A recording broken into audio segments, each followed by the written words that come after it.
ஆண்டவராகிய இயேசு கிறிஸ்துவின் நாமத்தினாலே உங்கள் யாவருக்கும் வாழ்த்துக்களை தெரிவித்துக் கொள்கிறோம். இந்த நாளிலே தேவன் உங்களை சந்தித்து ஆசீர்வதிப்பாராக. தேவனுடைய கரம் நம்மேல் இருக்கிறது. தேவன் நம்மை நல்ல காரியத்துக்கு அழைத்திருக்கிறார். தேவன் நம்மை ரட்சித்திருக்கிறார். ரட்சிப்பு என்கிற வார்த்தை ஒரு அற்புதமான ஒரு வார்த்தை.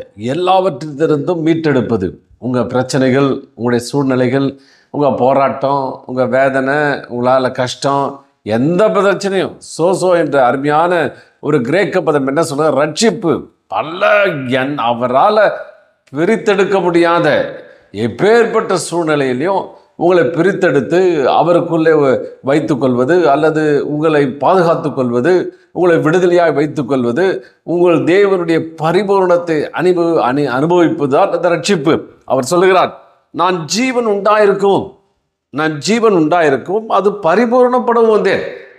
ஜீவன் உண்டாயிருக்கிறது, ஜீவன் உண்டாயிருந்து அது பரிபூர்ணப்படுகிறது. ஒரு வியாதியில் ஒரு மனுஷன் போகிறான்னு வைத்துக்கொள்ளுங்க. ஒரு டாக்டர்கிட்ட போகிறான். அந்த டாக்டர்கிட்ட போகும்போது அவனுக்கு என்ன இருக்குன்னா, வியாதி நடக்க முடியல. 2 பேர் தூக்கிட்டு வராங்க, 2 பேர் அப்படியே உட்கார வைக்கிறாங்க, வீல் சேரில் உட்காடுறாங்க, அப்படியே கொண்டு போகிறாங்க. டாக்டர் பார்க்குறாரு, டெஸ்ட் பண்ணுறாரு. அவர் சொல்கிறாரு, இது ஒரு பயங்கரமான கிருமி, வைரஸ் கிருமி. இந்த கிருமி உனக்கு உடம்புக்குள்ளே போயிடுச்சு. இது கொஞ்சம் கொஞ்சமாக உன் சுகத்தை பாதிச்சு உன்னை கடைசியில் இப்படிப்பட்ட சூழ்நிலைக்குள்ளே உன்னை நடக்க முடியாது வந்துடுச்சு. கடைசியில் இது உன்னை படுக்க வச்சிரும், அப்புறம் கடைசியில் மரித்து போவாய் அப்படின்னு சொல்லிட்டு கொஞ்சம் கொஞ்சமாக அவனுடைய சுகங்கள் பறிக்கப்பட்டு நல்லா நடந்துட்டு இருந்தான். அப்புறம் உட்காந்துருந்தான், அப்புறம் படுத்துட்டான். இப்போ எழுந்திருக்க முடியாதபடி பேச முடியாத சூழ்நிலைகளில் போயிட்டான். அப்போ அந்த டாக்டர் என்ன செய்கிறார், ஒரு சிரிஞ்சில் அந்த ஆன்டிவினம், அதாவது அந்த கிருமியை கொல்லுகிற ஒரு ஜீவன் அடங்கிய ஒரு சிரிஞ்சு வச்சிருக்கிறார், ஒரு பாட்டில் வச்சிருக்கிறார். அந்த பாட்டிலில் எல்லாத்தையும் வச்சிருக்காரு. அப்படி தட்டுறாரு, அப்படி இதில் பார்த்துட்டு இப்படி தட்டிட்டு அதை ஒரு இன்ஜெக்ட் எடுக்கிறாரு. ஒரு சிரிஞ்சில் எடுத்துட்டு அவன் சரீரத்துக்குள்ளே செலுத்துறார். சோத்திரம். நல்லா கவனிங்க, உங்களுக்கு பழக்கப்பட்ட ஒன்று தான். சிரிஞ்ச உள்ள செலுத்துறான். அந்த புது ஜீவன், அல்லேலூயா, அப்படியே உள்ள இறங்கணும்னா அது என்னன்னா, புது ஜீவன் அடங்கிய அந்த விஷக்கிருமிகளுக்குள்ள கூடிய ஒரு புதிய காரியம், புதிய உயிருள்ள காரியம், அழிக்கக்கூடிய உயிருள்ள காரியம் அவன் உடலிலே செலுத்தப்பட்டு இது அப்படியே பெருகுது.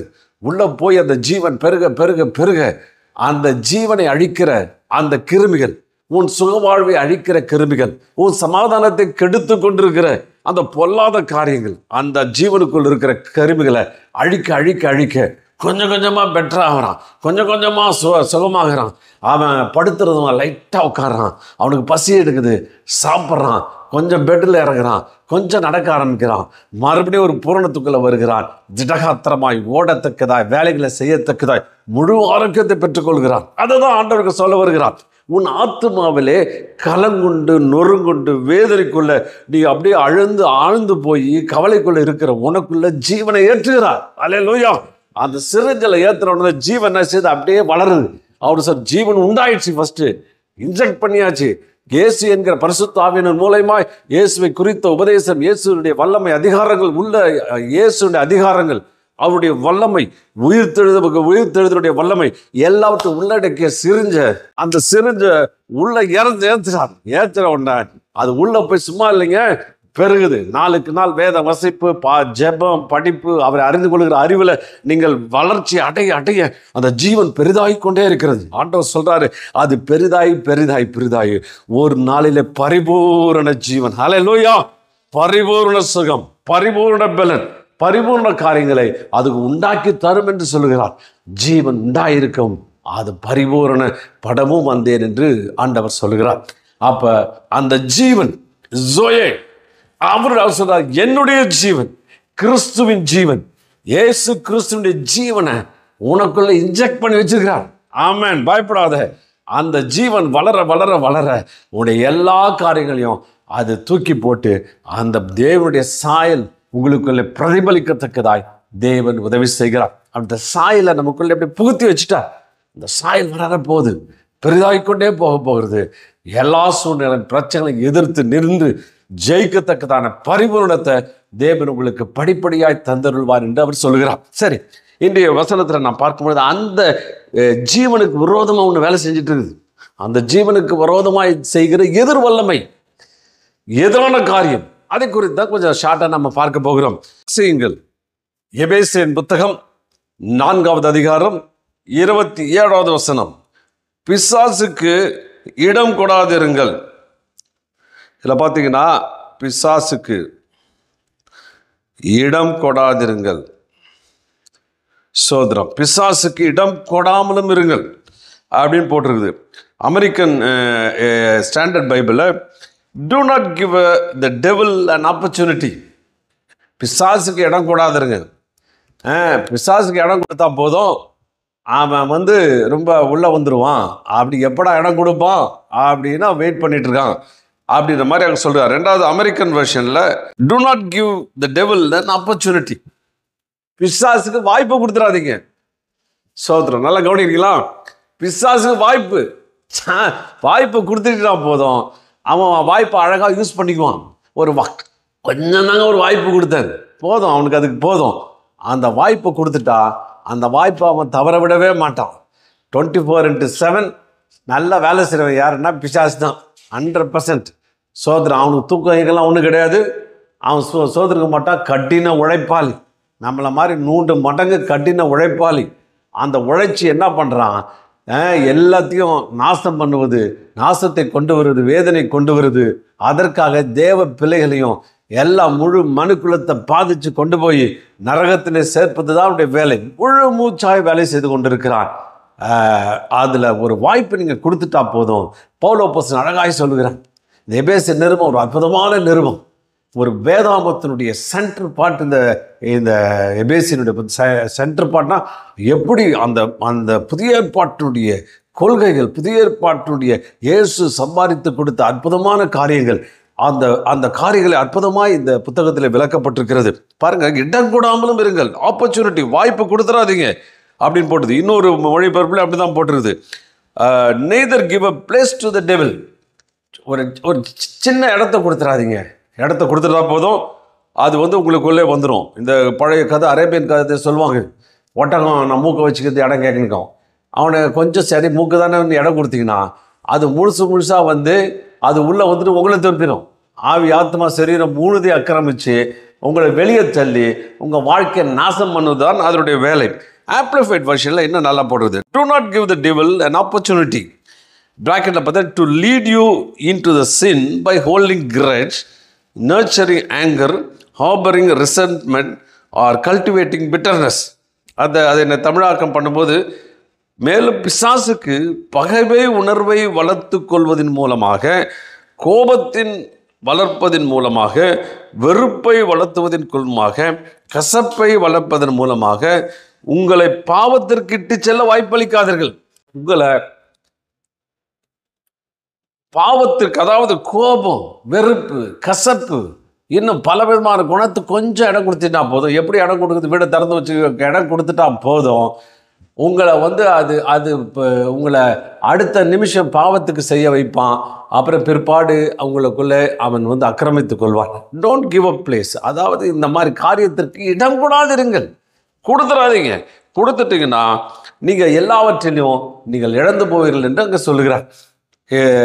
பார்த்தீங்கன்னா இந்த திருடன், இப்போ ஒரு மனுஷக்காரன் வைத்துக்கொள்ளுங்க. ஒரு நல்ல மனுஷன், ரொம்ப உழைக்கிறான். அவன் போகிறான், யாருக்கு எந்த தீங்கு நினைக்கிறதில்ல, யாருடைய பணத்தையும் அவன் ஏமாற்றுகிறதில்ல, கொடுத்த வேலையை ரொம்ப அற்புதமாக செய்கிற ஒரு நல்ல மனுஷன். Is a nice man. ரொம்ப நல்ல மனுஷன். அவன் வேலை செய்கிறான். 30 நாள் வேலை செய்கிறான். கடினப்பட்டு வேலை செய்கிறான். காலையில் கரெக்டான நேரத்துக்கு ஆஃபீஸ்க்கு போகிறான். உழைக்கிறான். எந்த முதலாளிக்கு அவனை ரொம்ப பிடிக்குது, எல்லாத்தையும் பிடிச்சிட்டு எல்லாத்தையும் அவன் நல்லா செஞ்சுட்டு 30 நாள் வேலை செஞ்சு அவனுக்கு ஒரு பணத்தை 1ஆம் தேதி ஆனால் ஒரு சம்பள பணத்தை கொடுக்குறாங்க. நீ பாருப்பா, உண்மையாக உத்தமமாக உழைச்சேன், எவ்வளோ நல்லா இருந்தேன், அதனால் உனக்கு பாரு இவ்வளோ சம்பளம் கிடைக்குது அப்படின்னு சொல்லிட்டு அந்த முதலாளி ரொம்ப ஹானர் பண்ணி ஒரு பணத்தை சம்பளம் கொடுக்குறான்ட்டு வைத்துக்கொள்வோம். அவன் எடுத்துகிட்டு சந்தோஷமாக போகிறான். வீட்டுக்கு கிளம்புறான். போயிட்டு வீட்டில் எல்லாருக்கும் தேவைகள் நிறையா இருக்குது. வீட்டு வாடகை கட்டணும், அதை கட்டணும், எல்லாத்தையும் கட்டணும். இவங்களுக்கு சாப்பாடு வாங்கி போகணும், பிள்ளைகளுக்கு நல்ல கிஃப்ட்ஸ்லாம் வாங்கிட்டு போகணும். மார்க்கெட்டில் இறங்கி, இங்கேருந்து இன்னொரு இடத்துல இறங்கி, அங்கேருந்து வாங்கிட்டு போயிட்டு இன்றைக்கி எல்லாருக்கும் ஒரு நல்ல ஒரு காரியத்தை செய்யணும், வெகுமதியெல்லாம் வாங்கணும்னா ஒரு திட்டமிட்டுட்டு போகிறான்னு வைத்துக்கொள்வோம். போகிற வழியில் பஸ்ஸில் போகிறவன் நெருக்கடியான பஸ்ஸில் போயிட்டுருக்கும்போது அங்கே ஒரு திருடன் வரான் பாருங்க. அவன் என்ன பண்ணுறான், நீங்கள் கஷ்டப்பட்டு எடுத்துகிட்டு போகிற அந்த மனுஷனுடைய படத்தை பார்த்துட்றான். பாக்கெட் பின்னாடி வீங்கிருக்குது. அவன் கண்டுபிடிச்சிட்டான், இவன்கிட்ட பணம் வச்சுருக்கிறான், நல்லா கொத்தையான பணம் வச்சுருக்கிறான் அப்படின்னு சொல்லிட்டு என்ன பண்ணுறான், அவனை பாக்கெட்டை கிழித்து பணத்தை அடிச்சிடறான். இவன் சரி சொல்லிட்டு இந்த போய் பஸ் ஸ்டாண்டில் இறங்குனேன், போய் திங்ஸ் வாங்கலாம்னு சொல்லிட்டு பாக்கெட்டில் கை விடுறான். பர்ஸை காணும். எப்படி வேதனை இருக்கும், கண்ணீர், அழுகை. ஐயோ எல்லாம் பறி போச்சே, எல்லாத்தையும் இது போச்சே, இவ்வளோ வச்சுருந்தோமே, இப்படி நான் வாடகை எப்படி கொடுப்பேன், இந்த மாதத்தை எப்படி தள்ளுவேன், இந்த சூழ்நிலை எப்படி செல்வேன், ஒரு தரித்திர நிலைமைக்குள்ள போயிட்டேனே அப்படியே கண்ணீர் விட்டு கலங்குறான்னு வைத்துக்கொள்ளுங்க. அங்கே தான் அந்த பிரச்சனை. அப்போ எல்லாரும் என்ன சொல்கிறோம், இதே மாதிரி பல சூழ்நிலை நம்ம கடந்து போகிறோம், ஏமாற்றப்படுகிறோம், இழந்து போகிறோம், திருடப்படுகிறோம். அப்போ என்ன சொல்கிறோம், ஏன் ஆண்டவர் நான் அதை அனுபவிச்சார், ஏன் ஆண்டவர் எனக்கு இந்த சூழ்நிலையை கொடுத்தார், ஏன் இப்படிப்பட்ட என்னை வேதனைக்குள்ளே நடத்தினார், ஏன் இப்படிப்பட்ட என்ன காரியத்தில் செஞ்சார் சொல்லிட்டு ஆண்டவர் நோக்கி விழும்புறோம். அது இல்லைப்பா விஷயம், அஜாக்கிரதை. ஆண்டவர் தெரிஞ்சு வச்சிருக்கிற அதே டைம்ல திருடனையும் பற்றி கொஞ்சம் தெரிஞ்சு வச்சுக்கணும். சோத்திரம், அல்லேலூயா. திருடன் எப்படி பிட்பாக அடிப்பானா, என்னங்க எப்படி சொல்றீங்க, திருடனை பற்றி? ஆமாம், சோத்திரம், உனக்கு திருடனை பற்றி தெரிஞ்சு வச்சுக்கணும். அவன் என்ன பண்ணுவான், எப்படி திருடுவான், எப்படி கொஞ்சம் இது பேப்பர் இப்பெல்லாம் வாசிக்கிறீங்களா, எப்படி திருடான்னு கொஞ்சம் பார்த்தா அதில் தெரிஞ்சு. நூதனமான திருட்டுக்கள், நூதனமான காரியங்கள். சமீபத்தில் பேப்பரில் ஒரு காரியம் படித்தேன். ஒருத்தன் நகையை எடுத்துக்கிட்டு ஏதோ அடமானம் வைக்கிறதுக்கு போயிருக்கிறான். அது எப்படியோ அந்த வந்த ஒரு பிட் பாக்கெட்காரன் பார்த்துருக்கிறான்.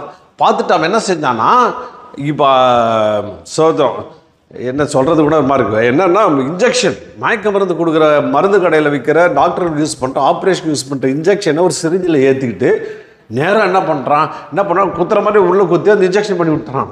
விட்டவுடனே மயக்கம், அப்படியே மயக்கம் வந்தோடனே ஈஸியாக திருடிட்டு கிளம்பிட்டானா. அவ்வளோ செஞ்சு எடுத்துகிட்டு போயிட்டான். அப்போ போட்டவுடனே டாக்டர்கிட்ட கொண்டு போனால் டாக்டர் பயப்படுறாங்க. ஏன்னா அது அளவு கரெக்டாக ஏற்றணும், மாற்றி ஏற்றிட்டாக்க உங்கள் கோமா ஸ்டேஜ் கூட கொண்டு போய்டும், உயிரிழப்பு கூட நேரிடும் அப்படின்னு சொல்லி பாருங்க. அவனுக்கு ஒரு எண்ணம், ஒரு மயக்கத்தை கொடுக்குறான். மயக்கத்தை கொடுத்து நான் மயங்கி போய் என்ன செய்யணும்னு தெரிய பாருங்க, உங்கள் பாக்கெட்டில் இருக்க எல்லாத்தையும் உருவிடுறான். பிசாசு அப்படி தாங்க செய்கிறான், மயக்கத்தை கொண்டு வரான். சோத்திரம், உபச்சார மயக்கம், இந்த உலகத்தை குறித்த மயக்கம், இந்த உலகத்தினுடைய ஒரு மயக்கம் அப்படியே மைமறந்து மயக்கத்துக்குள்ளே கொண்டு வந்த பிற்பாடு ஒரு மயக்கத்தை கொடுத்துட்டு உள்ளே இருக்கிறதெல்லாம் உருவிட்டு போயிடுறான். ஹல்லேலூயா, சோத்திரம். நல்லா கவனிங்க. அப்படி மயக்கத்தில் எத்தனை பேர் எடுத்து மயக்கத்தை கொடுத்துட்டு ஏதாவது கொடுத்துட்டு அவங்க எடுத்துகிட்டு போயிடுறாங்க. ஒரு சைட்டில் நிறைய திருடு போய்ட்டு இருந்துச்சான்.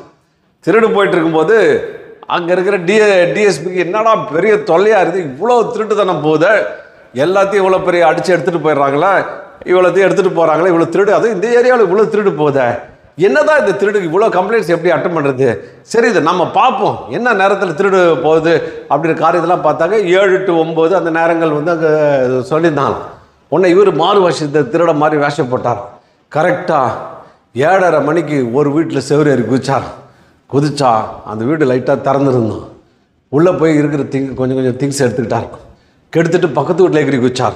பக்கத்து வீட்டில் எகிரி குதிச்சா அங்கேயும் எல்லாம் ஆணு டிவி, ஒரு முக்கியமான சீரியல் அந்த டைமில், இது பழைய கதை, முக்கியமான சீரியல் ஓடிட்டு தான்.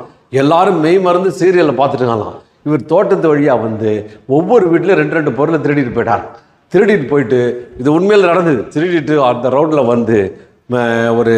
கொஞ்சம் 1 மணி நேரம் கழிச்சு திரும்பி கதவை தட்டி அந்த வீட்டுக்கு கூப்பிட்டாராம். வந்தாங்க, என்னங்க யாருங்க வந்திருக்கீங்க, ஏன்பா இது உங்கள் பொருளாக பாருங்க அப்படின்னு.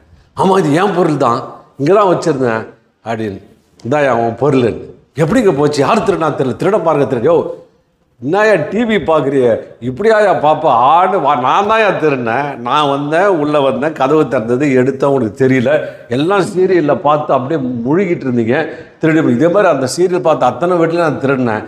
அப்போ பாருங்கள், நீங்கள் அஜாக்கிரதையாக இருந்துட்டு போலீஸ் மேலே போய் கம்ப்ளைண்ட் கொடுத்து எப்போ பார்த்தாலும் இதை திருடிட்டான் அதை திருடிட்டான்னு கொண்டாந்து கம்ப்ளைண்ட் கொடுக்குறீங்களா, என்னம்மா உங்களுக்கு கொஞ்சமாக சொல்லிட்டு எல்லாரையும் கூப்பிட்டு தெருவெல்லாம் எழுப்பி ஒரு ஜாக்கிரதையாக இருக்குன்னு சொல்லிட்டு ஒரு விஷயத்தை சொல்லிட்டு போனாராம். சோதரன் அதே தான். அல்லேலூயா. எங்கள் அப்பா ஒரு எஸ்ஐ, அவர் நிறைய கதைகளை சொல்வார். அதில் திருடனை புட்டிச்சு அடிச்சு, இனிமேல் நீ திருடக்கூடாது, நீ எந்த விஷயமும் பண்ணக்கூடாது, நல்லவனா திருந்தி வாடான்னு அவனை அடித்து அனுப்புவார். நான் சரிங்க நிஜமா, நான் இனிமேல் திருட மாட்டேன், எதுவும் செய்ய மாட்டேன் அப்படின்னு சொல்லி போயிட்டு காலையில் சொல்லிட்டு போனான். சாயந்தரம் மறுபடியும் திருட்டு கேஸில் மாட்டிக்குவான். மாட்டிக்கிட்டாங்க. ஏன்டா அப்படி திருடுன? ஐயா, நீங்கள் சொன்னதை கேட்டேன், திருந்தணும் தான் போனேன். ஆனால் அந்த படுபாவி ஒரு வீட்டை கதவை திறந்து வச்சுருந்தாயா, கிரில் கேட்டை திறந்து வச்சுருந்தாயா, என்ன அறியாமல் உள்ளே போய் நான் திருடிட்டு போயிட்டேன் அப்படின்னு சொன்னான். அதுதான் கதவை திறந்து வச்சுட்டு இடம் கொடுத்துட்டிங்கன்னா பிசாசு உள்ள வரான். கதவை திறந்து விட்டுட்டு ஆண்டவர் சொன்னார், விழித்திருந்து ஜெபம் பண்ணுங்கள் அப்படின்னாரு. ஜெபம் பண்ணி விழித்திருங்கள்ன்றார். விழித்திருந்தா கண்ணு முடிச்சிருக்குதில்ல, ஜாக்கிரதையா இரு அப்படின்னு சொல்கிறார். அதாவது திருட கண்ணமிட்டு திருடுகிறான், ஓட்டை போட்டு திருடுறான். ஆயசு சொன்னால், நான் மெயின் கேட் வழியாக வரேன், நான் வாசல் வழியாக பிரவேசிக்கிறவன். பக்கவாட்டில் வர நிறைய பேர் இருக்கிறாங்க. பக்கவாட்டில் ஜன்னல் கண்ணில் திறந்து வச்சுன்னா, பக்கவாட்டில் சைடு ஓப்பன் விட்டுருந்தீங்கன்னா பிசாசு ஈஸியாக வருவான். உங்கள்கிட்ட இருக்கிற எல்லா காரியங்களும் எடுத்துக்கிட்டு போயிடுவான். அதுக்கப்புறம் அது போச்சு, இது போச்சு, ஆண்டவர் ஏன் இப்படி செஞ்சார், ஆண்டவர் ஏன் இப்படி விட்டுட்டார், ஆண்டவர் ஏன்னதை அனுமதித்தார். சோத்திரம். ஏன் அனுமதிச்சாரு? அவர் தான் சொன்னார், ஜாக்கிரதையாயிரு ஜாக்கிரதையாயிருன்றாரு. பல இடங்களில் போது உங்கள் அறைகள் கட்டப்பட்டதாகும். அறையை கட்டி ஸ்ட்ராங்காக வச்சிருக்கணும். விளக்கு எரிகிறதாயும் அந்த அறையை கட்டப்பட்டுட்டு ஜாக்கிரதையாக நீங்கள் இருந்து நீங்கள் திருட கண்ணமிட்டு திருடாதபடி உங்களை பாதுகாத்துக் கொள்ள வேண்டும் என்று ஆண்டவர் சொல்லுகிறார். பாருங்க, பிசாசுக்கு இடம் கூடாதீர்கள். Don't give a space, don't give an opportunity. வாய்ப்பு கொடுத்துடாதீங்க.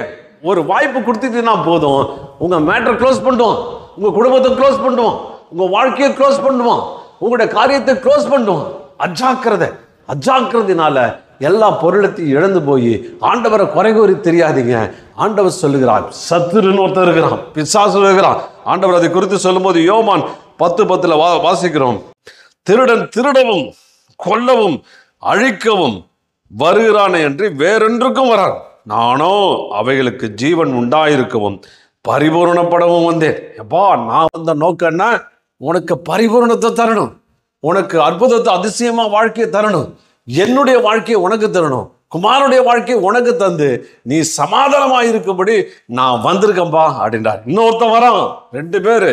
இன்னொருத்தன் வரான், அவன் என்ன செய்யறான்? பக்கா திருட்டு பையன். அல்லேலூயா.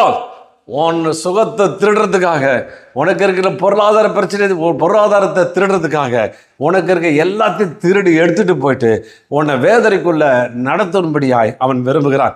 இந்த திருடன்ற அந்த கிரேக்க பதம் அழகாக சொல்றது, மாரல் கேரக்டரை திருடுறான். அந்த பிசாசு திருடுறான்னா பொருளை தூக்கிட்டு போல, உங்ககிட்ட இருக்க நல்ல குணங்களை திருடுறானா, நல்ல காரியங்களை திருடி கொள்கிறானா. அப்போ ஆண்டவருக்கு பிடிச்ச டிவைன் கேரக்டரோட மனுஷன் படைக்கப்பட்டான். பரலோக கேரக்டரை அவன் ஆண்டவர் இந்த உலகத்துக்குள்ளே, அவனை படைத்த இந்த உலகத்துக்குள்ளே அனுப்பினார். ஒரு அன்பு செலுத்தவும், அரவணைக்கவும், பாதுகாக்கவும், இரக்கம் காமிக்கவும், மற்றவர்களுக்கு உதவியாக இருக்கவும் மனுஷனை அவர் அனுப்பினார். ஆனால் பிசாசு என்ன செய்கிறான்? நல்ல குணங்கள்லாம் திருடி கொள்ளுகிறான், நல்ல காரியத்தை எடுத்துக்கொள்ளுகிறான், அவனுடைய கேரக்டரை உள்ள வைக்கிறான். ஆண்டவர் ஒரு இடத்துல சொல்லும்போது, நீங்கள் என்னை கொல்ல தேடுகிறீர்கள். ஏன்பா கொல்ற? அவன் சொல்றான், ஆபிரகாமுடைய பையன். ஆபிரகாம் பையன் சொல்லாதியா, ஆபிரகாம் இப்படி தான் கொலை செய்ய தேடினானா, இப்படி தான் கொலை பண்ணணுன்னு தேடின ஆளை யாரை கொலை பண்ணலாம், யாரை வெட்டி சாய்க்கலான்னு தேடினானா? தேடலையே. அப்போ யாருன்றான்? நீ பிசாசினால் உண்டாயிருக்கிற. பிசாசு ஆதி முதல அவனுக்கு அந்த எண்ணம் தான், கொலை செய்கிறதா வேலை. அந்த மாதிரி நீ கொலை செய்கிற, நீ பிசாசினால் உண்டா. நீ ஆபிரகாம் புள்ள இல்லைடா, ஆபிரகாமுடைய புள்ள இல்லைடா, நீ பிசாசுடைய புள்ள. உங்களுடைய அப்பா பிதா ஆபிரகாம் இல்லை, நீ சாத்தான், சத்துரு, அவனுடைய பிள்ளை அப்படின்னு ஆண்டவர் சொல்கிற பாரு. அவன் மண்டை விளக்கலை, மறுபடியும் கல் எடுத்துட்டு அடிக்க வரான். அவர் காணாமல் போயிட்டார். அப்போ ஆண்டவர் என்ன சொல்ல வருகிறார்? திருடன் பிதாக்க பாருங்க, அறிந்து கொள்ளுகிற மனசு, தெரிந்து கொள்ளுகிற மனது, அவனுடைய மனம் குருடாகி போயிடுச்சு. என்ன கிளியராக பேசுகிறாரு? கொலை செய்கிறது பிசாசுடைய வேலை, நீ கொலை செய்கிற. கேட்ட ஆபிரகாமுடைய சந்தேகம், ஆபிரகாம் இதா செஞ்சான்றார். இவனுக்கு விளக்கவே இல்லை அந்த சத்தியம். அது என்ன எப்படி அங்கே என் பிறப்பை பற்றி தப்பாக சொல்லிட்டேன், நான் விட மாட்டேன், என்ன நாங்கள் வேசிக்கு பிறந்தவர்கள் இல்லை அப்படின்னு சொல்லிட்டு அவர்களே அடிக்க வர்றார்கள். இவர் ஆவிக்குரிய விதத்தில் பேசுகிறார்கள். பாருங்க, அவன் உள்ள குருடாக்கிட்டான், மைண்டை போட்டு கண்ணு தெரியாமல் பண்ணி விட்டான். அதனால் தவறான காரியங்களை அவர் 2வது கொல்ல வரான். கீழே உனது முதல்ல உன் நல்ல பண்புகள் எடுத்துட்டான். 2வது ஒன்றை வைத்து அநேகரை கொலை செய்யும்படி வைக்கிறான். அடுத்தது அழிக்க முயற்படுகிறான். உன் வாழ்க்கையை டோட்டல் டிஸ்ட்ராய், முழுசும். ஃபஸ்ட்டு திருடுறான், அடுத்து கொலை செய்கிறான், அடுத்து டோட்டல் டிஸ்ட்ரக்ஷன். கடைசியில் 2ஆம் மரணமாகி அக்கினி கடலில் உன் வாழ்வை நாசமாக்கும்படியாய் இந்த சத்ரு வேலை செய்கிறான். அப்போ ஆண்டவர் அவற்றிலிருந்து ஆண்டவர் எல்லா காரியம் இருந்து நமக்கு அவர் விடுதலை தருகிறவராய் அவர் இருக்கிறார் என்பதை நாம் ஒரு நாள் மறந்து போக முடியாது. சரி, இந்த எபேசியருடைய புத்தகம் 4:17 அவர் இப்படியாய் அவர் பல காரியங்களை சொல்லுகிறார். இதில் ஒரு முக்கியமான விஷயத்தை நான் சொல்லும்படி விரும்புகிறேன். மனுஷனுடைய இருதயம் பார்த்தீங்கன்னா, ஒரு சின்ன படம் போட்டிருக்கேன் பாருங்கள். பிசாசுக்கு இடம் கூடாதிருங்கள் அப்படின்ற வார்த்தையை இடம் எப்படி கொடுக்குறோம் அப்படின்றது குறித்து நாம் பார்க்க போகிறோம். மனுஷனுடைய அமைப்பு இப்படி தான் இருக்குது. இது 4 பகுதியாக நான் பிரிச்சிருக்கிறேன். இதில் பார்த்தீங்கன்னா எப்படி நாம் இடம் கொடுக்குறோம்.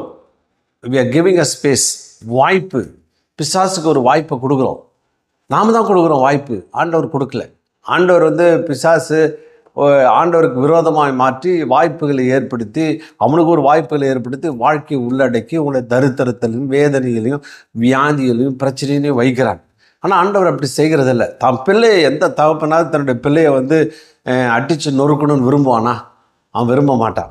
நாம் தான் பிசாசுக்கு வாய்ப்பு கொடுத்து நம்முடைய வாழ்க்கையை நாங்கள் நாசமாக்கி கொள்கிறோம். இதில் பார்த்திங்கன்னா இது எப்படி வாய்ப்பு கொடுக்குறோம், நாம் மனசில் எப்படி வாய்ப்பு கொடுக்குறோம், இருதயத்துக்குள்ளே எப்படி வாய்ப்பு கொடுக்குறோம், சரீரத்தில் ஃப்ளஷ்குள்ளே எப்படி 4 பகுதியிலாக பிரிக்கிறேன். இதனால் மனசை குறித்து நான் பேசும்படி விரும்புகிறேன்.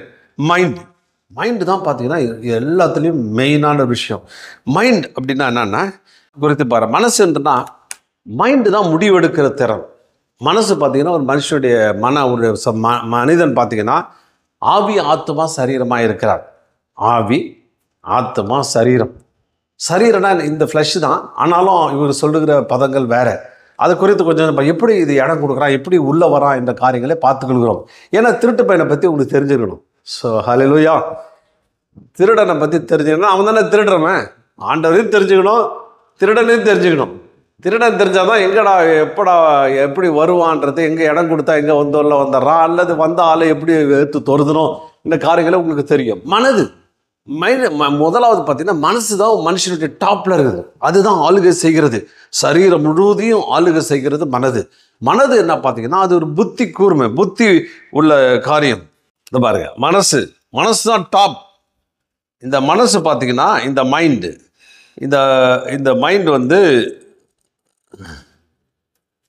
இந்த மைண்டு தான் எல்லாத்துலையும் டிசிஷன் எடுக்கிறது. புத்தி கூர்மை, நம்முடைய புத்தியாக வேலை செய்யறது, டிசர்னிங், ஒரு விஷயத்தை தெரிஞ்சுக்கிட்டு முடிவெடுக்கும் திறன் கொண்டது இந்த மனசு. அந்த மனசு என்ன விரும்புதோ அதுதான் நம்முடைய மாம்சம் செய்யும், மற்ற காரியங்கள் செய்யும். அந்த மனசு தான் எல்லாத்துக்கும் காரணமாக இருக்கிறது. இந்த மனசை என்ன பண்ணுறான், பிசாசு குருடாக்கி போடுகிறான். அதனால் தெய்வத்தினுடைய காரியங்கள், தேவனுடைய நன்மையான காரியங்கள் எதையும் அவன் பெற்றுக்கொள்ள முடியாது. இப்போ மனசில் பார்த்தீங்கன்னா இப்போ சாதாரணமாக இது எப்படி விளக்கணும்னா இப்படி எடுத்துக்கொள்ளலாம். ஒரு கம்ப்யூட்டர் எடுத்துக்கிட்டிங்கன்னா பார்த்தீங்கன்னா முதல்ல ஹார்ட் டிஸ்க்னு ஒன்று இருக்கும்.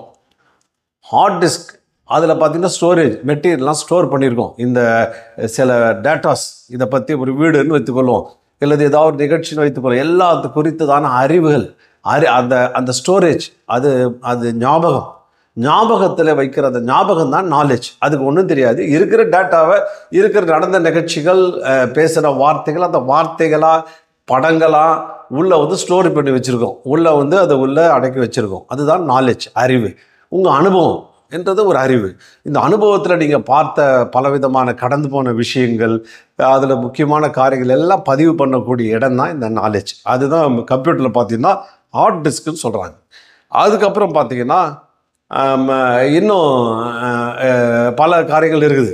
அதில் மெயினான ஒரு விஷயம்னா CPU, சென்ட்ரல் ப்ராசஸிங் யூனிட் அப்படின்னு ஒன்று இருக்குது கம்ப்யூட்டரில். அதுதான் என்ன பண்ணோம், இங்கேருந்து ஏதாவது இப்போ அதுக்கு ஒரு டேட்டா கேட்கணும். ஏதாவது ஒரு விஷயம் கேட்டாக்க இதே மாதிரி எனக்கு இந்த 1945 நடந்த விஷயங்கள்லாம் எனக்கு சொல்லு அப்படின்னா இந்த CPU என்ன பண்ணால் கடன்னு போய் ஸ்டோரேஜ் அங்கே இதில் தேடும். 1945 நடந்த நிகழ்ச்சிகள்லாம் பார்த்து எடுத்து கொண்டு தரையில் காமிக்கும். தரையில் எடுத்து வெளியில் காமிக்கும். இதே மாதிரி தான் நம்முடைய மனசு வேலை செய்கிறது. அது அங்கே போய்ட்டு எல்லா இடத்துலையும் அது இது பண்ணால் எல்லாத்தையும் அந்த இடத்துக்கு தான் கடந்து வரும். சென்ட்ரல் ப்ராசஸ் யூனிட் மாதிரி எல்லாம் உள்ள இன்ஃபர்மேஷன் இது எல்லாம் அந்த இடத்துக்கு வர்ற இடம் தான் இந்த மைண்டு. இப்போ ஒருத்தர் கீ பண்ணுறாருன்னு வைத்துக்கொள்ளுங்க, ஒரு என்ட்ரி கொடுத்தாருன்னா, ஒரு பாயிண்ட் என்ட்ரி கொடுத்தா இது எனக்கு வேணும் அப்படி அடிச்சோன்னா அந்த வேணுன்றத மனசு எடுத்துக்கும்.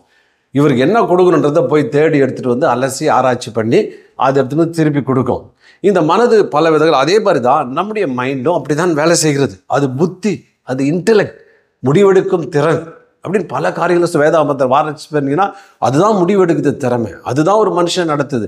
அதுதான் எல்லா காரியங்களுக்கும் அது சம்பந்தப்பட்டதாக இருக்கிறது. எல்லா காரியங்களையும் அதுதான் எடுத்து சொல்லுகிறது. அதுதான் அந்த காரியங்களை என்ன கொண்டு வரணும், திரையில் எதை காமிக்கணும் என்று சொல்லப்படுகிறது. எப்படி இந்த இன்ஃபர்மேஷன்லாம் வருதோ அது போல் நம்முடைய மைண்டு, கண் என்ட்ரி, நம்ம கண்ணு வழியாக என்ட்ரி ஆகிற பல காரியங்கள், நாம் காது வழியாக கேட்கிற சரீரத்தில் கடந்த நம்ம இதெல்லாம் சரீர வெளியத்தில் இருக்கிறது. பார்த்திங்கன்னா இந்த உலகத்தோடு தொடர்பு கொள்ளக்கூடிய சாதனங்கள். அல்லேலூயா.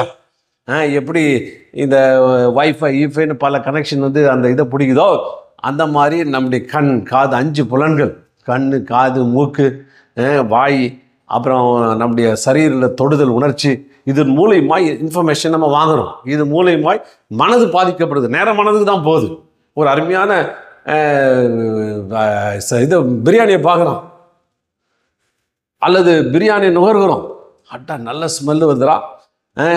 இந்த சிஸ்டர் நல்லா பரவாயில்ல மட்டன் பிரியாணி செய்கிறாங்க போல் இருக்குது, நல்லா இருக்குது அப்படின்னு ஃபீல் பண்ண வச்சு உங்களை உணர வைக்கக்கூடிய காரியங்கள் எல்லாம் மனது. உடனே அந்த ஸ்மெல்லு எங்கேருந்து வருது, எது அது போய் நாலேஜுக்குள்ளே போயிட்டு இந்த ஸ்மெல்லு பிரியாணியுடைய ஸ்மெல்லுன்னு சொல்லும். இது அது போய் அப்புறம் இருதயத்தில் அது ஒரு உணர்வு உண்டாகும். அதுக்கப்புறம் இது எப்படி வாங்கணும், இது எப்படி நம்ம சாப்பிட்றதுக்கு ஐடியா என்ன, அது எப்படி வாங்கலாம், காசு கொடுத்து வாங்கலாமா, அது எங்கே வாங்கணும், எப்படி வாங்கணும், அந்த அறிவை திரும்பி இந்த இன்டெலெக்ட் மைண்டு தான் தருகிறது. நான் சும்மா ஒரு உதாரணத்துக்கு சொல்லுகிறேன். அதுபோல் பல உணர்வுகள் பல இடங்களின் வழியாக ஃபீடு உள்ளே வரும்போது மனது முடிவெடுக்கிறது. மனது அது காரியங்களை வேலை செய்கிறது. ஒருவேளை நல்ல பொருள் ஒன்று இருக்குன்னு வைத்துக்கொள்வோம். பொருள் இருக்கும்போது மனது வேலை செய்கிறது. இந்த பொருளை அழகாக இருக்குது அப்படின்னு இருதயம் ரசிக்குது. உன்னை மனது இருதயம் அப்படியே மனசுக்குள்ளே சொல்லுது, எனக்கு வேணும்னு ஒரு ஆசையை உண்டு பண்ணுது.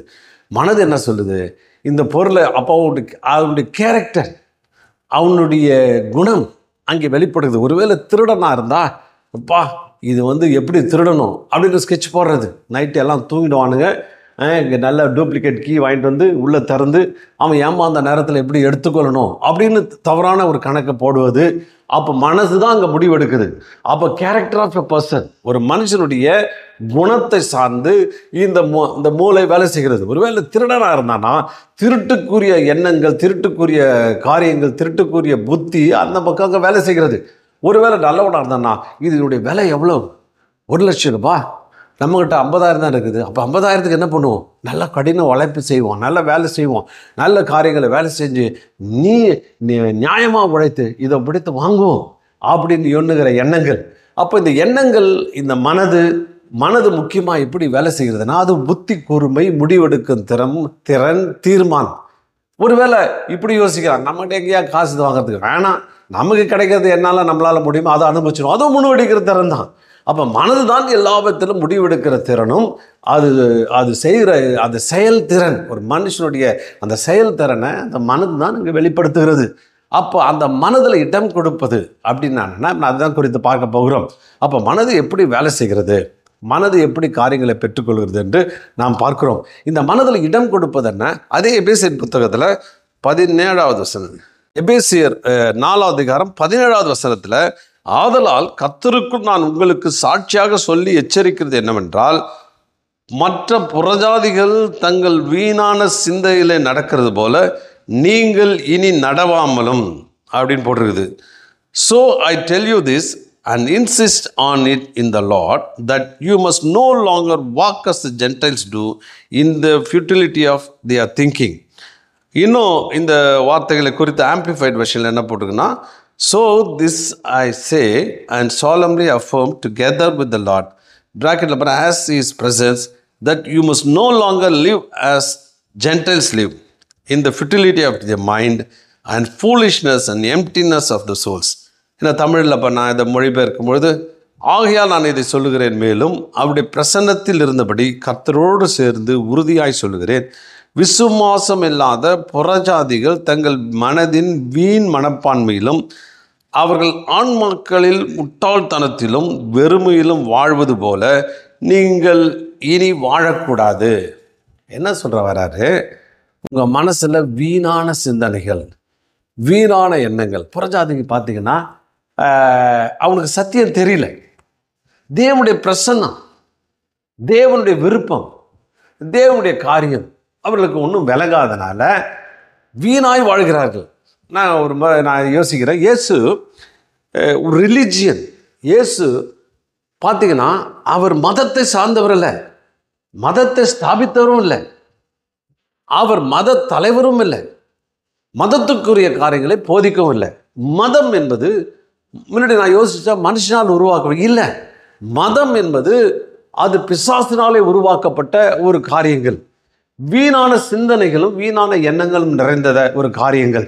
இயேசு இப்படி எடுத்து, இயேசு கல்வாரி இயேசு சமாரியாவுக்கு போகிறார். சமாரியாவுக்கு போகும்போது அந்த ஸ்திரியை பார்க்குறார். அந்த ஸ்திரியை பார்த்து அவர் சொல்லுகிறாரு, நான் வந்து பிதா, அவர் பேசிகிட்டு இருக்கிறார். பேசிட்டு இருந்தோன்னா தீர்க்க தரிசனமாக சொல்கிறார், இவனுக்கு ஏற்கனவே 5 புருஷன் இருந்தாங்க, இப்போ இருக்கிற புருஷன் இல்லை, இந்த தண்ணியை குடித்தா அவனுக்கு தாகம் எடுக்கும், இந்த கிணத்து நான் கொடுக்குற ஜீவ தண்ணீரோ, ஒரு தண்ணீரை நான் வச்சுருக்கேம்மா, அருமையான தண்ணீர். இந்த உலகத்தில் நீ வந்து இச்சைக்குரிய தண்ணீரை குடிச்சு திரும்பி திரும்பி தாகம் எடுத்து திரும்பி அதிலே போட. இப்போ குடிகாரம் பார்த்தீங்கன்னா குடிச்சதுனால அவன் தாகம் தீர்க்கப்படல, அன்னைக்கு தான் தீர்க்கப்படும். அடுத்த நாள் பார்த்தீங்கன்னா இன்னும் அதிகமாய் தாகம் எடுக்கும். ஒருவேளை அநேக குடிகாரன் சொல்கிறேன், நீங்கள் என்னங்க ஃபுல் பாட்டில் அடிக்கிறீங்கன்னு நான் சொல்லுவான், முதல்ல குவார்ட்டர் தான் அடித்தேன், கொஞ்சம் தான் அடித்தேன், அதுக்கப்புறம் படிப்படியாக வளர்ந்து ஃபுல் பாட்டில் அடிக்கிற அளவு வளர்ச்சி இருந்திருக்குது. காரணம் என்ன? அந்த உலகத்துடைய தண்ணீர் அவ்வளவு தாகத்தை ஏற்படுத்தி கொண்டே இருக்கும்.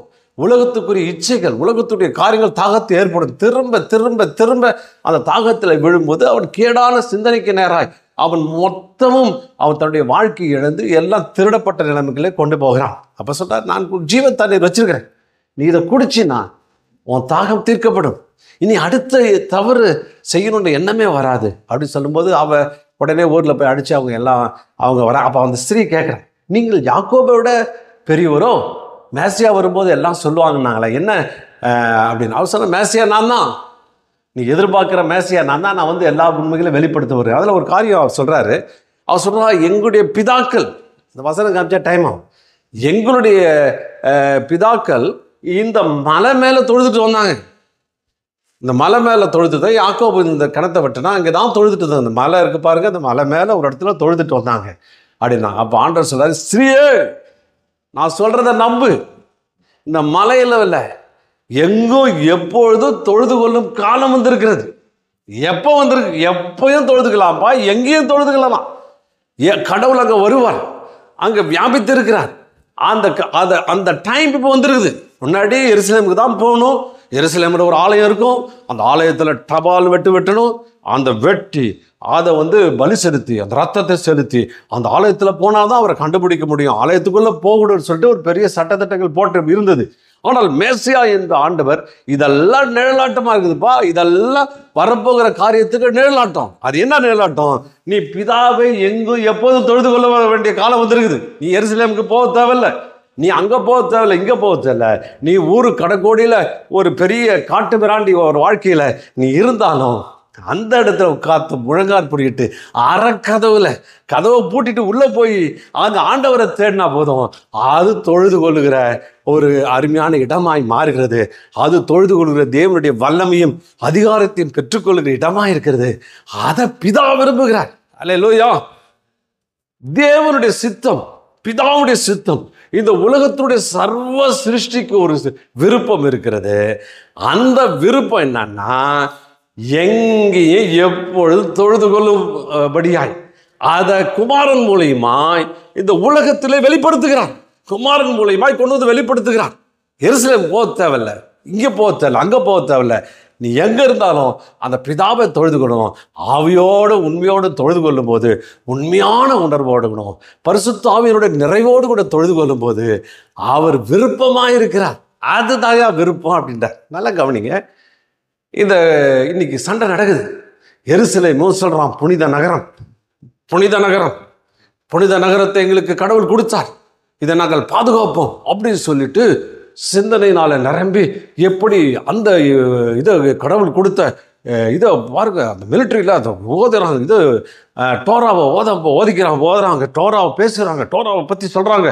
மோசே மூலியமாய் கொடுக்கப்பட்டது இந்த எருசலேம் நகரம், புனித நகரம்.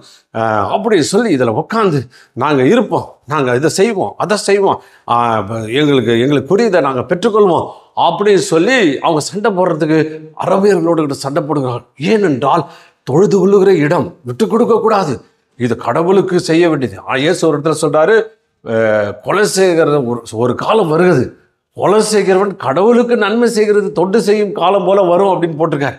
அப்போ பார்த்தீங்கன்னா அதை பாதுகாக்க அவன் போராடுறான். இங்கே அரபியன் பார்த்தீங்கன்னா அவன் என்ன சொல்கிறான், அவன் குரான் எடுத்துக்காம இது எங்களுடைய தொழுது கொள்கிற இடம், அந்த அவர்களை வெட்டி அவர்களை சாய்ச்சிட்டு நாங்கள் அந்த இடத்தை எடுத்துக்கொள்ள வேண்டும் என்று குரான் மூலமாக போதிக்கப்படுகிறது. அதுக்கு சுறா 5:20 நான் வாசிக்க தெரிஞ்சவங்க பார்க்கலாம். அப்போ அவங்கள துரத்தி விட்டு இது எங்களுக்கு சொந்தமானது, எதிரிகளை விரட்ட வேண்டும் என்று அவங்களுடைய ரிலீஜன் அவங்களுக்கு போதிக்கிறது, அவங்களுடைய மதம் அவங்களுக்கு போதிக்கிறது. இவங்களுக்கு மதம் டோரா மூலியமாக இது உங்களுக்கு கொடுக்கப்பட்டது போதிக்கிறது. 2 பேரும் அட்டி தட்டி சண்டையில் போய் பெரிய பிரச்சனை. இன்னைக்கு உலகத்தில் பார்த்தீங்கன்னா அமைதி கிடந்து போச்சு, சின்ன சின்ன பிள்ளைகள் சாகிறார்கள், பெரிய எத்தனையோ லட்சக்கணக்கான வீடுகள் சூறையாக்கப்படுகிறது, மறித்து போகிறாங்க, சாப்பாடு இல்லை, பிச்சைக்காரர்கள் ரோட்டில் அலைந்து கொண்டு இருக்கிறார்கள். காரணம் என்ன? மதம். காரணம் என்ன? தேவன் பிதா கடவுளுடைய சித்தத்தை, சர்வ சிருஷ்டியோட சித்தத்தை கிறிஸ்து மூலியமாய் அவர் வெளிப்படுத்தியிருக்கிறார். என்ன வெளிப்படுத்துகிறார்? எங்கோ எப்பொழுது தொழுது கொள்ளலாம்யா, அதுதான் உண்மையான விஷயம், அதுதான் சத்தியம். பாருங்க, புறஜாதிகள் இவங்க எல்லாம் ஜென்டைல்ஸ் கொண்டு போயிறார். வீணான சிந்தனை, தெரியல, அறிவு குருடாக்கப்பட்டிருக்கிறது, மனது குருடாக்கப்பட்டிருக்கிறது, அவர்களுக்கு புரியல. சண்டை போட்டு அது சொல்லப்படாத ஒரு இடத்துக்கு, கடவுளுக்கு விரும்பாத ஒரு இடத்துக்கு, கடவுள் இப்படிதான் ஒழுதுகொள்ளுன்னு ஏற்படுத்தாத ஒரு முறைமைக்கு ஜனங்கள் மாண்டு கொண்டு செத்து கொண்டு அழிந்து கொண்டு இருக்கிறார்கள். காரணம் என்ன? மனம் குருடாக்கப்பட்டிருக்கிறது, மனம் குருடாக்கப்பட்டிருக்கிறது. மதம் உன்னை கொண்டு சேர்க்காது, மதத்துடைய சட்டத்தர்கள் கொண்டு போய் சேர்க்காது. மதத்தின் வழிபாடுகள் மூலியமாய், மதத்தினுடைய செய்கிற எல்லா காரியம் மூலியமாய் சத்துரு உங்களுக்கு உள்ள வருகிறான். காரணம் என்ன? ஆண்டவர் சொன்னாரு, உண்மையோடும் ஆவியோடும். உண்மை அதில் இல்லை, அது சத்தியம் இல்லை. ஒரு விக்கிரகத்தை தெய்வம் நம்பி நாடி வணங்கும் போது அது சத்தியம் இல்லை. சத்தியம் இல்லாத இடத்துல பொய்யனும் பொய்யுக்கு பிதாவுமாய் அவன் உள்ளே வருகிறான். ஏதோ கடவுள் வச்சு வணங்கினா அது சத்தியம் இல்லை, அது உண்மை இல்லை. ஆண்டவர் சொன்னார், உண்மை என்பது என்ன?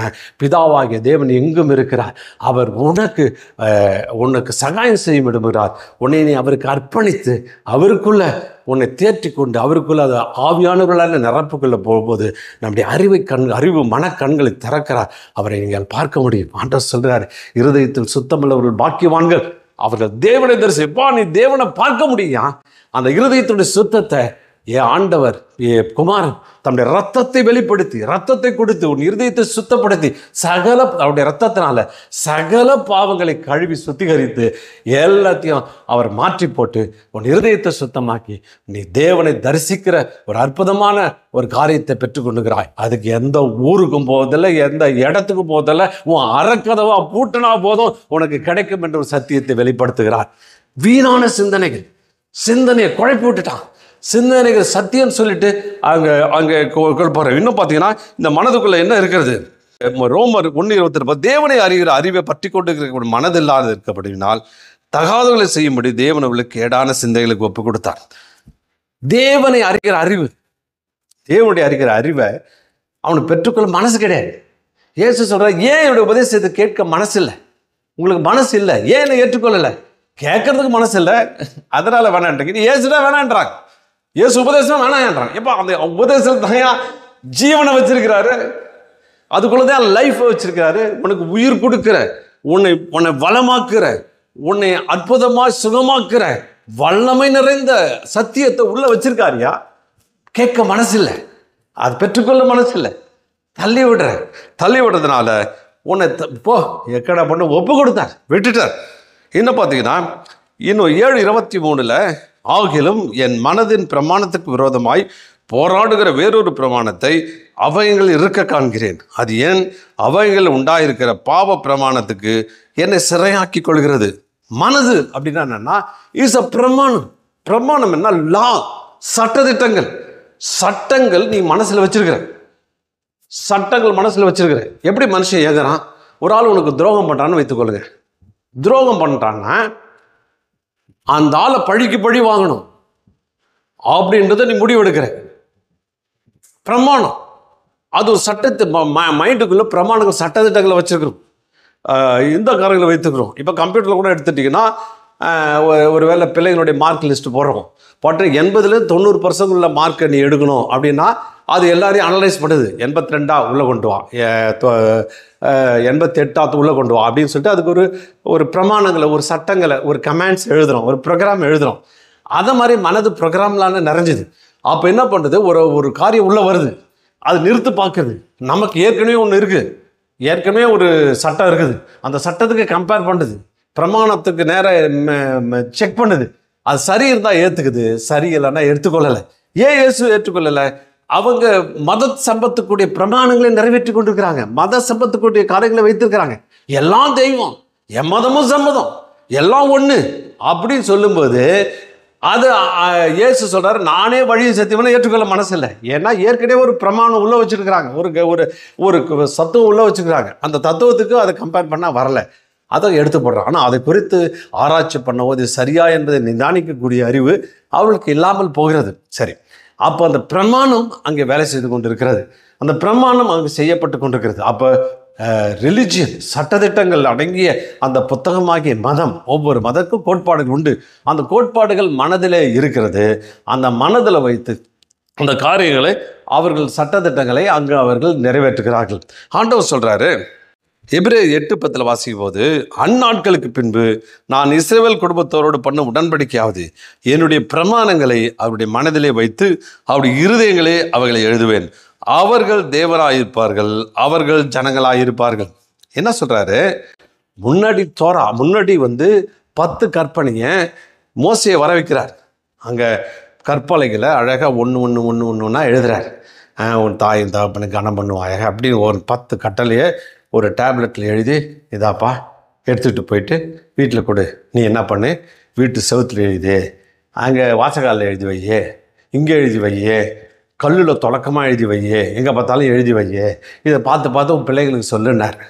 ஆனால் இவன் பார்த்தா தானே, இவன் படித்தா தானே, இவன் அந்த பக்கம் போயிட்டான். அந்த பக்கம் போயிட்டு இவன் இஷ்டத்துக்கு செஞ்சுருக்கான். கேட்டானுக்கு தெரியல, நான் படிக்கலை, எனக்கு சொல்லித்தரலன்னு சொல்லிட்டு மொத்தமாக போட்டான். ஆனால் புதிய ஏற்பாட்டில் அப்படி செய்யலை. மோசேக்கு இதை டேப்லெட் கொடுத்தா அவன் எங்கேயா மறைச்சி வச்சுருவான், இல்லை எழுத்து அழைச்சாலச்சுக்கு மேலே ஏதாவது பூசி விட்டுடுவான்னு சொல்லி மனசுக்குள்ளே எழுதுறார். அல்லேலூயா. கட்டளைகளை மனசில் பிரிண்ட் பண்ணுறார், இருதயத்தில் வச்சுட்டு, இருதயங்களை அவளை எழுதுவேன், மனதிலே வைத்து இருதயத்துக்குள்ளே எழுதுறார். அப்படியே எழுதி மனசுலேயே அந்த பிரமாணங்களை எழுதி வச்சுறார். அப்போ நீ ஒரு விஷயம், ஒரு தவறான விஷயம், இந்த தவறு, இது தப்பா ரைட்டா என்கிற விஷயம் வீணான சிந்தனையில் முடிவு எடுக்கல, வீணான காரியத்தில் இல்லை, ஆவியானவரே உன் மனசில் எழுதி வச்சுட்டார். அல்லேலூயா. எழுதி வச்ச உடனே அது உள்ளே வரும்போதே மனசு நிதானிக்குது, உங்கள் மைண்டுக்குள்ளே இன்புட் ஆகிடுது, மைண்டுக்குள்ளே வந்துடுது, எல்லாம் மனசுக்குள்ளே ஃபீட் ஆகுது, ஒவ்வொன்றும் ஃபீட் ஆகுது. இது பாவத்துக்குரிய அனைத்து காரியங்களும் உங்களை ஃபீட் ஆகுது. அப்போ ஃபீடாகி உள்ள வச்சுன்னா அந்த தாட்டு வந்த உடனே மனசு சொல்லுது, இது தேவனுக்கு பிடிக்காது, இது தேவனுடைய விருப்பம் இல்லை, தேவனுடைய சித்தம் இதுதான், தேவனுடைய காரியம் இதுதான் அப்படின்னு சொல்லி உணர்வுல அது அந்த மனதில் நிதானிக்குது. உடனே இது தகாத சிந்தனை, இது வேணாத சிந்தனை, இது சரியில்லாத சிந்தனை, இது நமக்கு உதவாது, நம்முடைய வாழ்க்கையை பாதிக்கும் அப்படின்னு முடிவெடுத்து அந்த சிந்தனைகள் வழியாக எழுதுகிறேன். அதனால தான் ஆவி என்ன சொல்ற, மனசிலே எழுதிட்டப்பான்றார். அல்லேலூயா. உலகத்தான் அவனுக்குன்னு ஒரு தத்துவங்களை ஏற்படுத்தி கொண்டு, அவனுக்குன்னு காரியங்களை ஏற்படுத்தி கொண்டு, இது ரைட்டு சரி, இது தப்பு சரியில்லைன்னு அவன் மனசில் ஒரு தீர்மானம், ஒரு டேப்லெட் வச்சுருக்கிறான், ஒரு இது எழுதி வச்சுருக்கிறான். அவனுக்குன்னு சொந்தமாக ஒவ்வொருத்தரும் பார்த்தீங்கன்னா ஒவ்வொருத்தரும் எழுதி வச்சுருக்கலாம், இது சரி, இது தப்பு, இது சரி, இது தப்புன்னு. ஆனால் ஆண்டவர் சொன்ன அதெல்லாம் மனுஷிக சிந்தனையில் எடுத்து போட்டு உனக்குள்ள அழகாக எழுதி வைத்திருக்கிறார். இது தப்பு, இது தவறு, இது செய்யக்கூடாது, இப்படி இல்லை, வெறுப்பை வைக்கக்கூடாது, கசப்பை வைக்கக்கூடாது, கோபத்தை வைக்கக்கூடாது, நீ மன்னிக்கணும், மறக்கணும் அப்படின்ற காரியங்களை துலக்கமாக எழுதி மோசை கொடுத்த மாதிரி கொடுக்காம ஆவியானவரே உன் இருதயத்துக்குள்ளே வந்து தேவனுடைய பிரமாணங்களை உன்னுடைய மனதில் எழுதி வைத்திருக்கிறார். அப்போ ஒரு விஷயம் உள்ளே வரும்போதே மனது தீர்மானிக்குது, இல்லை இது பிரமாணத்துக்கு ஒப்பிட்டு இல்லை, அவனை அடிக்கணுன்ற எண்ணம், பழி வாங்குற எண்ணம் எனக்குரியது இல்லை, அது தேவனுக்குரியது. இவனை வார்த்தையினால குத்தணும்னு சொல்லி இது எனக்குரியது இல்லை, நான் செய்ய மாட்டேன் அன்பு செலுத்த சொல்லியிருக்கிறாரு அப்படின்னு அதில் எழுதப்பட்டிருக்கிறது. ஹல்லேலூயா. அப்போ பார்த்தீங்கன்னா பிரமாணங்கள் உள்ளே எழுதி வச்சுட்டாரு, மனசில் வச்சுட்டாரு. அந்த மனசில் வச்சு எழுதி வச்சுட்டாரு, மனதில் வச்சுட்டார், இருதயத்தில் எழுதிட்டார். இருதயம் சொல்லிக்கிட்டே இருக்குது, மனது அதன்படி முடிவெடுத்து கொண்டே இருக்கிறது அப்படின்னு சொல்கிறார். அதுதான் உண்மையான தேவனுடைய கிறிஸ்தவத்தினுடைய அடிப்பகுதி. எவ்வளோ அழகாக இந்த காரியங்களை பவுல் அப்போஸ்தலன் 2 பிரமாணம் எபிரேயக்காரன் சொல்லுகிறான். அந்த மனதில் அவர் எழுதி வைத்துட்டார். இங்கே இடம் கொடுக்காதீங்க. இப்போ மெசேஜ் இப்போ தான் பாயிண்டே வருது மெசேஜ். இங்கே இடம் கொடுக்காதீங்க, முடிவெடுக்கிறீங்க பாருங்க. அந்த முடிவெடுப்பு சட்டத்தின்படி முடிவெடுப்பா, தேவன் எழுதின ஆவியானுடைய சித்தத்தின்படி முடிவெடுக்கிறீங்களா? என்ன மாதிரி முடிவெடுக்கிறீங்க? எப்படி முடிவெடுக்கிறீங்க? எப்படி அதை தீர்மானிக்கிறது, முடிவெடுக்கிறது, பிரயாசப்பட்டிருக்கிறது எல்லாம் மனதினுடைய வேலை. அப்போ மனதில் அடிக்கணுன்ற கையை என்ன செய்யறது? அடிக்கக்கூடாதுப்பா, ஆவியானவர் சொல்லிருக்காரு. அப்போ இந்த கை பாருங்கள், இப்போ மைண்டு அடிக்கணும்னு இப்போ கமாண்டு கொடுத்த மனசு இப்போ மாற்றிச்சு, கட்டி பிடிச்சி முத்தம் கொடுறான்னு சொல்லுது. அல்லேலூயா, சோத்திர முத்தம் கொடு, அன்புனால முத்தம் கொடு. இப்போ கை அடிக்கிற கை அரவணைக்கிற கையாக மாறுது. காரணம் பிரமாணங்கள் எழுதி வச்சுட்டார், அது மனதில் எழுதி வச்சுட்டாரு. அது அங்கே போன உடனே முடிவெடுக்கிற திறன் மாறுது. நீங்கள் பாருங்க, அப்போ தான் ஆண்டவர் சொல்கிறாரு, முதல்ல சத்தியம், லோகாசர் சத்தியம் உங்களுக்கு திட்டமாய் தெரிய வேண்டும். நீங்கள் படிக்க ஆண்டவர் புதிதாக உங்களுடைய இருதயத்துக்குள்ளே எழுதுவார். அந்த எழுதும் போது முடிவெடுக்கும் திறனை பெற்றுக்கொள்வீர்கள். அப்போ ஒரு விஷயம் உங்களுக்குள்ள ஃபீட் ஆகுது, கண்கள் வழியா, காதுகள் வழியா, சரீரத்து வழியா. இதுதான் எல்லாம் சேனல்ஸ், அதில் நம்ம பார்க்க போகிறோம். எல்லாம் அங்கே உள்ளே வரும்பொழுது முடிவெடுக்கிற திறம் சரியான முடிவெடுக்கிறதுக்குள்ளாய் அது கொண்டு போகிறது. அப்போ உங்களுடைய பரிசுத்த ஆராதனையாய் மாறுகிறது. அதெல்லாம் பவுலப்பா சொல்லுகிறான், உங்கள் மனம் புதிதாகிறதுனால. ஏப்பா புதுசாக்குப்பா, மறுபடியும் சட்டத்திட்டங்களை வச்சு ஆவியாரை வச்சு புதுசாக எழுது, அன்னன்னைக்கு எழுது, மனசு புதிதாய் மாக்கு, டிரான்ஸ்ஃபார்ம் பண்ணு, மறுரூபப்படுத்து, திருப்பி ரீஃபார்ம் பண்ணு, மனசை மறுபடியும் சரி பண்ணு. அது அப்பப்போ அழுக்காயிடும், அப்போது இதாயிடும். உன்னை சரிப்படுத்த வேண்டும் என்று தேவன் அங்கே சொல்லுகிறார். அதனால் நம்முடைய மனதில் பிசாசுக்கு இடம் கொடுக்காதீங்க. அப்படின்னா பிசாசுடைய சிந்தனைகளுக்கும், வீணான சிந்தனைகளுக்கும், தேவையில்லாத சிந்தனைகளுக்கும் இடம் கொடுத்து பிசாசு கிரியை செய்கிற மாதிரி செய்யாதீங்க. பாருங்கள், அந்த இஸ்ரவேல் நடக்கிற விஷயம் பாருங்கள். அவங்க தேவையில்லாத, ஆண்டவர் அப்படி சொல்லலை. அப்படி இருந்தால் சீஷனையும் வெளியே அனுப்பி விடுறார். உலகத்துடைய கடைசி வரைக்கும் போப்பா அப்படி ஏன் சொல்லி விடுறார்? எருசலேம் கொடுக்கப்பட்டது தான். ஆனால் அதனுடைய உள்ளான அர்த்தம், அதனுடைய தாற்பயம், அதனுடைய அருமையான சத்தியத்தை வெளிப்படுத்துறதுக்காக இவைகளெல்லாம் எழுதப்பட்டிருக்கிறது. ஆனால் உண்மை என்ன? நீ எந்த இடத்துலையும் தொழுது கொள்ளலாம், எந்த இடத்துலையும் தேவன் உனக்குள்ளே வருவார், நீ தேவனை பார்க்க முடியும் என்பதுதான் அந்த சத்தியம். அப்போ அப்படிப்பட்ட சத்தியம் நம்முடைய இருதயத்துக்குள்ளே பிரமாணங்களை நமக்குள்ளே வைத்திருக்கும் போது சாத்தானுக்கு இடமில்லை. இன்னும் பண்ண தெளிந்த மனசு, இதான் தெளிஞ்ச மனசு. தெளிவாக யோசிச்சிங்கன்னா பாருங்கள், எந்த அழிவுக்கும் பிசாசு அழிக்கிறவனாய் மாட்டாமல் உன்னை அரவணைக்கிறவனாய், தேவனுடைய ஜீவனை கொண்டு செல்லுகிறவனாய், அநேகரை ஆதாயப்படுத்துகிறவனாய், அநேகருக்குள்ளே உள்ள கொண்டு வருவனாய் தேவன் மாற்றி நமக்கு அவர் நன்மை செய்கிறவராய். பாருங்கள், பிசாசு இந்திய தேசத்தில் பார்த்தீங்கன்னா ஜாதி, இந்த ஜாதி பிசாசுனா இந்த பிசாசு தான் சொல்லலாம் போல. உபவாசத்தினால அண்டி ஒருத்தர் ஜாதி பிசாசு, மத பிசாசு நிறைஞ்ச நாடு நம்ம நாடு. எத்தனை ஒரு ஜாதியிலே அதிலே கிளைகள், பிரான்ச்சு, அதில் ஒரு 10 பிரான்ச்சு. இந்த பிரிவிலேருந்து அந்த பிரிவை சேர்ந்தவங்களா, அந்த பிரிவு இந்த பிரிவை சேர்ந்தீங்களா. கடைசியில் என்ன? ஒரு சண்டையும் சச்சரவும் தான், அடியும் தடியும் தான். எத்தனை ஆணவ கொலைகள், எவ்வளோ வேதனை. காரணம் வீணான சிந்தனைகள் கொடுப்பதன் மூலமாய் முடிவெடுக்கும் திறனை மனிதன் இழந்து போயிட்டு அவனின் மூலயமா அழிவையும் கொந்தளிப்பையும் வேதனையும் கொண்டு வந்து சாத்தான் அதன் மூலயமாய் அவன் பெரிய காரியங்களை செய்து மனுக்குலத்தை அழிக்கப்பட்டு அவள் வாழ்க்கையை கொண்டு போய் நித்திய நரகத்துக்கு நேராக அவன் கொண்டு செல்கிறான்.